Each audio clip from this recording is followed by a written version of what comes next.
My parents moved to Globe, Arizona, when I was 15. And my dad had a heart condition. And the doctor said, if you lived in a warmer climate and didn't work so hard, you could increase your life expectancy. So he had a brother that worked for the mines in Globe, and so we sold the house, and he was a logging contractor, so we sold everything and moved to Arizona. Wow. And what time frame was that? 1955. Okay. Yeah. And I went to school, I think, 6 weeks in Globe, and I really wanted to go back to Arkansas, so we had sports, and so I went back and lived with my grandparents for my last 2 years of high school and just came back on holidays and summers. Whereabouts in Arkansas? Near Monticello. It's about 8 miles from there. I'm from Arizona, but I kind of grew up in the Missouri Ozarks. So You're right, yeah. I had a daughter. When I married Louie, she was, when we started going together, she was 6, I believe. And we married, she was 11. Well, how did you meet Louie? Donko Gurovich was a friend of Louie's and Duke's, and he owned the Copper Hills Hotel and restaurant and bar. And he wanted me to meet a friend of his. I worked for him. And I had never met Louie, so I said, okay. I was supposed to meet Louie at Durant's restaurant in, on Downtown Central Phoenix. Avenue in Phoenix. And it's an 1.5-hour drive from Globe and 2 hours. And I never had had a blind date, so I just decided not to go. I didn't show up. Well, apparently he had had John Wayne fly over and was with him at Durant's because they did hang out there a lot. And Louie was really embarrassed and took a lot of razzing from the Duke because I didn't show up. So they called Donko, and Donko the next day at work told me that I should apologize, that was really bad for me to do that. So I did. I said I didn't have any phone numbers, so he gave me his phone number at the office, and so I called Louie and apologized, and I told him I had no excuse. I just never had a blind date and didn't show.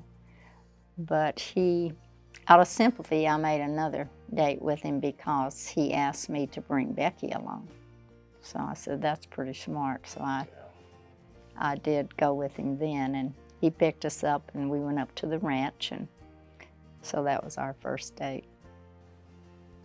A lot of years, a lot of memories. You guys had quite a time together. We were very compatible. Before we married, we talked about a lot of things, and it seemed like, you know, everything that suited him suited me. And What were your first impressions of this area? didn't bother. I liked the country. Didn't bother me. I loved it. I worked in the yard a lot. I planted all these trees except 4 pecan trees out front. But all these trees out here that are like this, They're huge. I put those out when they were big as my finger in a 5-gallon bucket.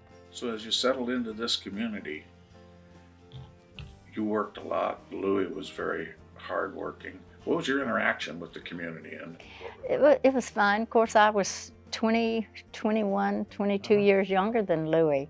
So, you know, I think the concept of the people like to think, oh, she's marrying this really rich guy, but what they didn't know was it wasn't like that at all, and it didn't take long until I gained the respect of that.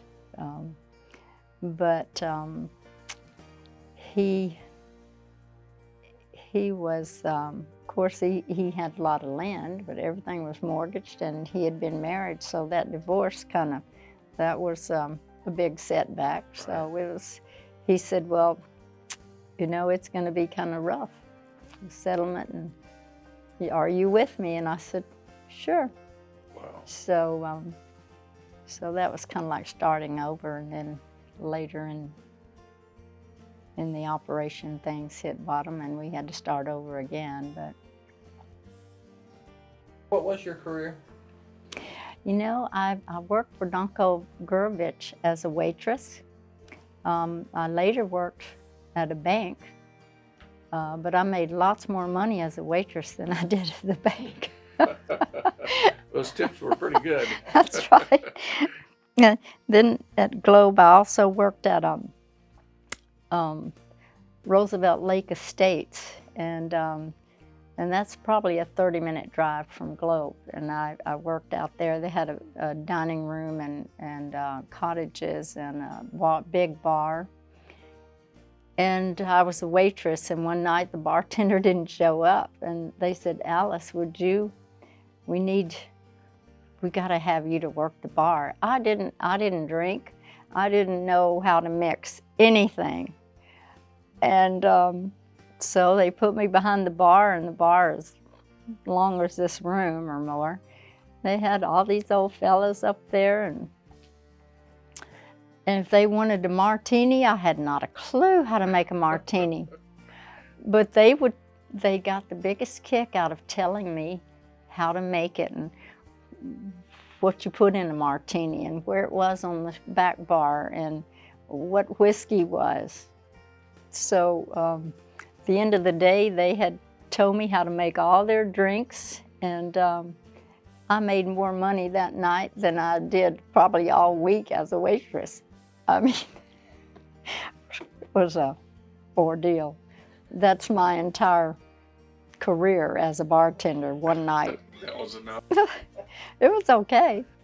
So how did your and Louis' career advance then through all of those times to eventually be to the point where he was a commodity and a partner that John Wayne needed in order for him to be successful? So there was quite a road leading up to that. Yes. They were, of course, Louis had taken Duke in as a partner in the farming operation before we married. I had met Duke during the time we were going together, but they were already partners in the farming industry. And they started putting the cattle ranch together, I believe in '65. And that was our first date with he and Becky and I to the ranch when he was putting that together. And then the first cattle sale was 1968, which was the first one after he took 3 or 4 years to put it together. And then we came here in '69. Okay. So I was present for the second sale. First one was very small, and they became pretty big. Well, what was your knowledge of agriculture and farming before you married Louis? My grandparents lived on a cotton farm, small cotton farm in Arkansas, so I knew about cotton.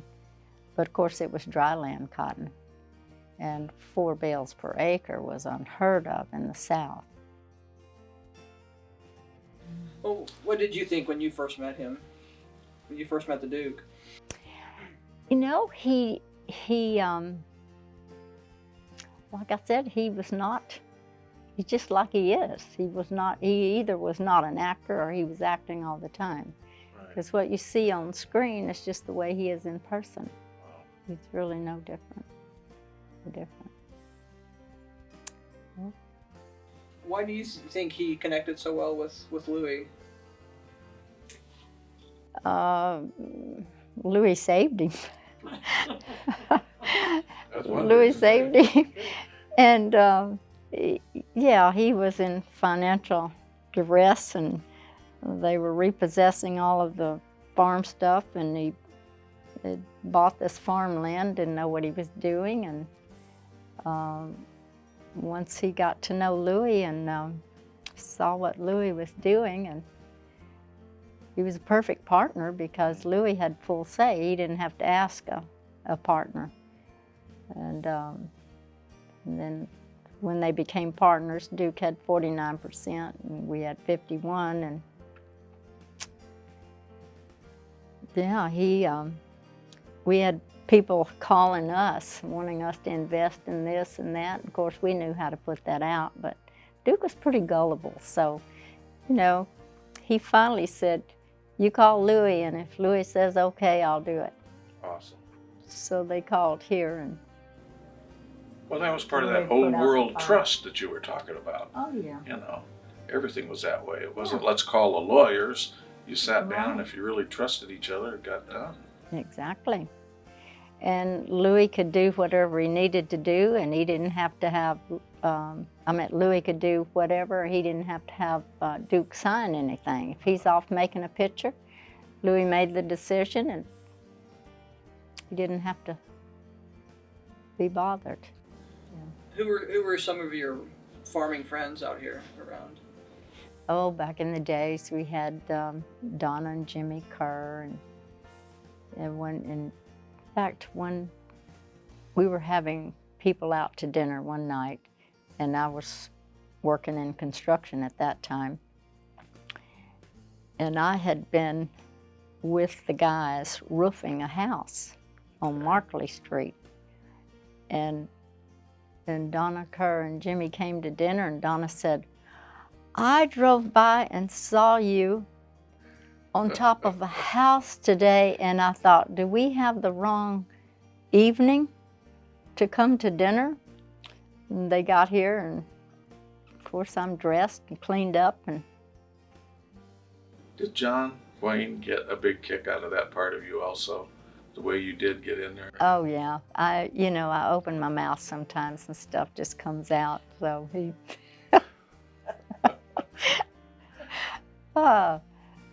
Do you feel close ties to this community too? I mean, is it still Stanfield Yeah, I or love- Maricopa or? Yeah, I love all the people here that, that I don't really socialize a lot anymore, but yeah, I know there's not too many of us left, the older farmers, Yeah, that's right.